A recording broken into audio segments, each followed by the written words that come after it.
Bien, vamos a continuar, como decía, con un poco la segunda parte de este curso, y vamos a ver un apartado bueno, relativamente interesante, sobre todo por la materia, por los datos a los que nos vamos a referir. Es lo que la ley llama datos especialmente protegidos, y que algunos también habréis oído con la terminología no técnica precisamente, pero sí que se ha utilizado mucho, que se llaman datos sensibles.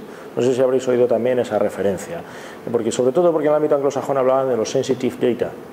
Entonces, es un poco una traducción. No te podéis olvidar que en esta materia somos un poco tributarios, digamos, ¿no? Vamos un poco un paso por detrás de algunas otras zonas donde el desarrollo informático ha hecho que también el desarrollo normativo sea previo, ¿no? Entonces, vamos a estudiar estos datos que, como vamos a ver a continuación, efectivamente, yo pongo ahí, bueno, están dotados de una cierta sensibilidad, una sensibilidad especial por la materia a la que se refiere. Estamos hablando de una serie de informaciones personales que podemos considerar más cercanas a lo que es el ser, a lo que es el propio sujeto, el ente, ¿no? El centro del sujeto. Y por tanto, digamos, cada vez que tocamos, como nos pasa, digamos, en las terminales nerviosas, que parece que van al centro nuestro, cada vez que tocamos esa información, también nosotros hacemos como cuando nos tocan el nervio de un diente, podemos decir, o cualquier otra terminación nerviosa, que lo sentimos mucho más, ¿no? Por eso le llaman datos sensibles, y quizás desde un punto de vista más correcto podríamos llamarlo de datos especialmente protegidos, en el sentido de que la sensibilidad es una cuestión subjetiva. A unos les puede afectar más que se conozcan unos datos que otros, a otros, sin embargo, les afectan más unos que otros. Entonces, determinar la sensibilidad del dato no es una cosa fácil. Lo que sí estamos todos de acuerdo es que la ley protege más unos datos que otros, por eso lo podemos llamar especialmente protegidos. Ya advierto que son datos o son informaciones para las cuales la Constitución española no solo ofrece este tipo de protección de datos de carácter personal, sino otros. Por ejemplo, datos de ideología, religión o creencia,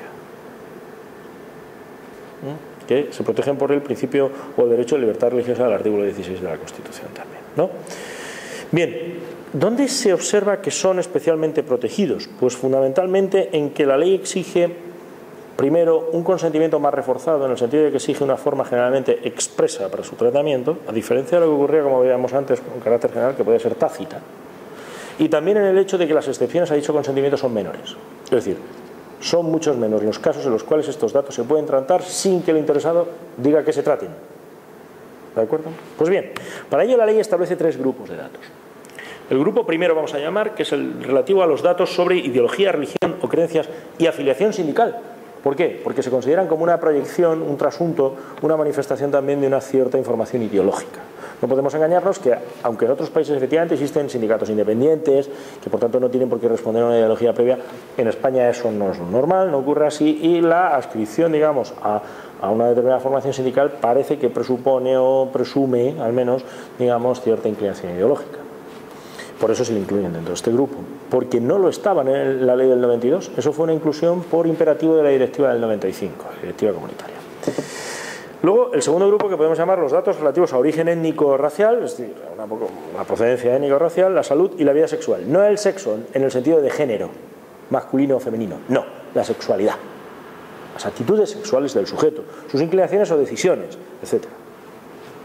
Y finalmente los datos sobre comisión de infracciones penales o administrativas. Aquí podríamos incluir, por ejemplo, los famosos antecedentes penales o los ficheros de multas de la policía, de la Guardia Civil de Tráfico, o en fin, ¿no? O sea, este tipo de cuestiones, ¿de acuerdo?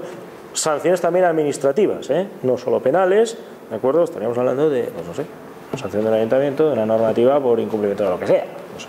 Bien.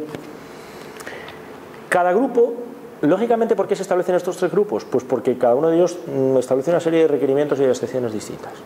Es decir, el tratamiento es más o menos reforzado según que estemos hablando de un dato, de otro dato, de otro dato. Bien, el primer grupo, el relativo a ideología, religión o creencias y afiliación sindical, requiere, como regla general para su tratamiento, el consentimiento expreso y escrito. Es decir, no vale con que sea solo expreso porque puede ser verbal, sino que además debe ser por escrito. Si queréis, con una firma, una autorización, etc. ¿De acuerdo? ¿Queda claro? Además tenéis que tener en cuenta, como decimos ahí abajo, que están reforzados, porque como veis, según el artículo 16 de la Constitución, nadie está obligado a declarar sobre su ideología, religión o creencias. De tal manera que si a ti te reclaman esos datos para su tratamiento con determinada finalidad, tú puedes decir que no. El grupo segundo, el grupo relativo a origen étnico-racial, salud y vida sexual.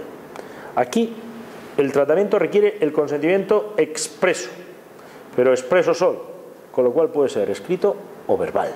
Hombre, no es lo normal que nadie dé un consentimiento verbal, sobre todo porque a efectos probatorios plantea problemas.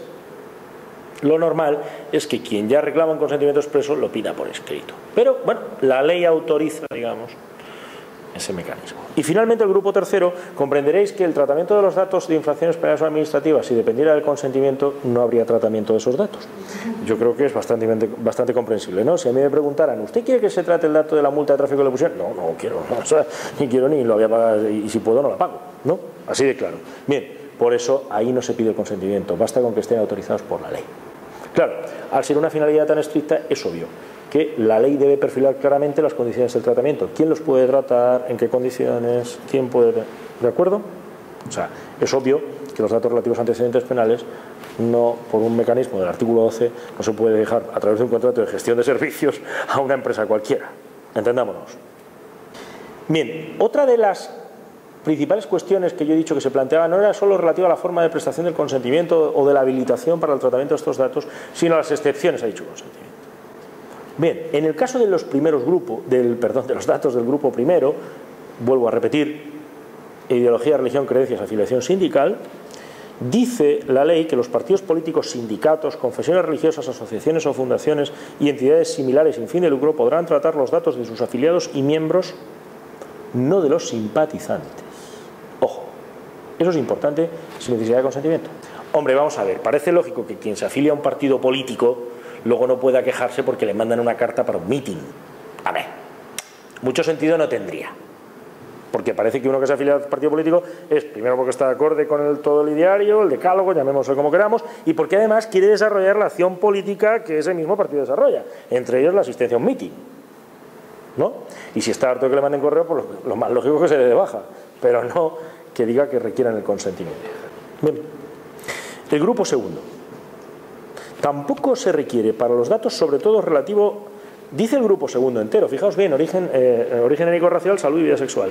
No se requiere el consentimiento para la prevención y el diagnóstico médicos, la prestación de asistencia sanitaria, tratamientos médicos o gestión de servicios sanitarios, siempre que ese tratamiento se haga por un profesional sanitario u otro sometido al deber de secreto. La verdad es que yo este precepto no lo entiendo mucho. Bueno, también dice, también pueden tratarse cuando ese tratamiento tenga por objeto salvaguardar el interés vital del afectado, ¿de acuerdo? Siempre que éste no pueda prestar su consentimiento, está impedido para prestarlo, ¿no?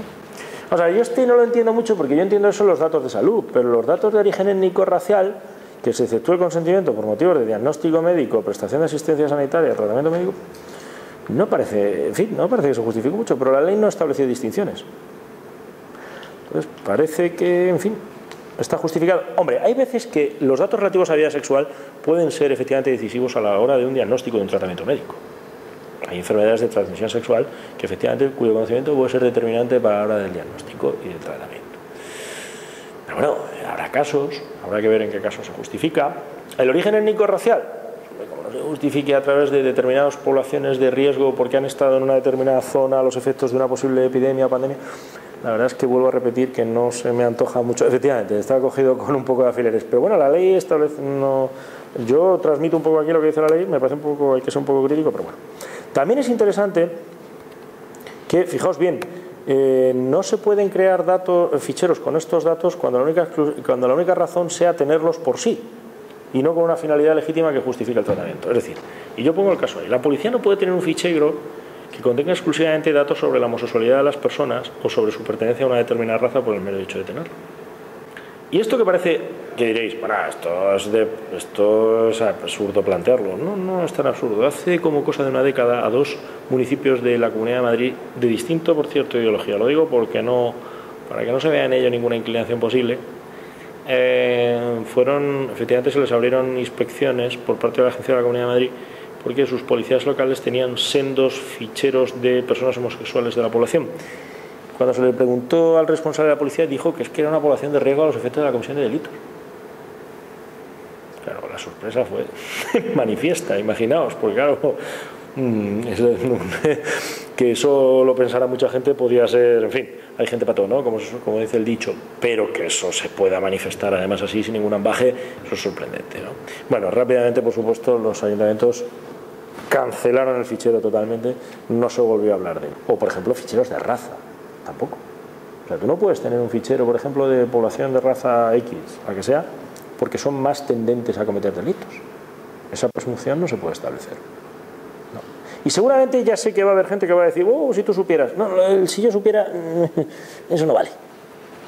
¿Eh? ¿Queda claro? Para un poco hacer amalgama de todo lo que hemos visto hasta ahora, ya sabéis que hay tres grupos de tratamientos que se consideran, cuyo tratamiento se considera especialmente protegido, que determinan o bien consentimiento escrito, o bien consentimiento expreso, o bien habilitación legal en los tres grupos, que son ideología, religión, creencias, afiliación sindical el primero, origen étnico-racial, salud y vida sexual el segundo, y infracción de comisiones penales o administrativas el tercero. En el primer caso requeriremos consentimiento expreso escrito, con las excepciones nada más que hemos visto. En el segundo, consentimiento expreso, con las excepciones que vimos, más o menos amplias. Y en el tercero, habilitación legal. ¿De acuerdo?